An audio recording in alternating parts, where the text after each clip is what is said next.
விஜய் அங்க சம்பவம் நடந்த அடுத்த செகண்ட் தெரிச்சு ஓடுனவர், வீட்டுக்குள்ள போய் பதுங்கினவர்.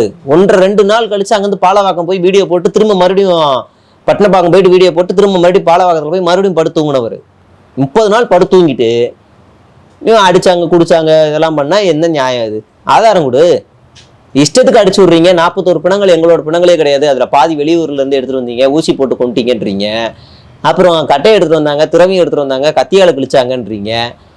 என்னென்னமோ அவதூறுலாம் பரப்பிட்டு இன்னைக்கு ஸ்டேஜில் நல்லவ மாதிரி அவதூறை பரப்பியவர்களை பரப்பும் ஆளுங்கட்சியினர் மற்றும் அவர்களுக்கு ஒத்து ஊதுவர்கள் அப்படின்னு பரப்புறீங்க. எந்த எந்த அவதூறு ஆளுங்கட்சி சார்பில் பரப்புனாங்க? ஏதாவது ஒன்று காட்டுங்க, ஏதாவது ஒன்று காட்டுங்க. சரி, நீ சொல்லிக்கிட்டு இருக்கிற குற்றச்சாட்டுகளுக்கு ஆச்சும் ஆதரவு காட்டு, ஆதாரம் காட்டு. கட்டையை எடுத்து அடிச்சாங்க, கத்தியால் கிழிச்சாங்க, லத்தியால் அடிச்சாங்கன்னா அதுக்கான ஆதாரமாவது காட்டு. ஏதாவது ஒன்றுத்துக்கு ஆதாரம் காட்டு. உன் மேல வைக்கிற குற்றச்சாட்டுக்கு ஆதாரம் காட்டு, இல்ல நீயே வைக்கிற குற்றச்சாட்டுக்கு ஆதாரம் காட்டு. எதுவுமே இல்லை. அப்ப யார் அவதூறு பரப்புறா? பொய்.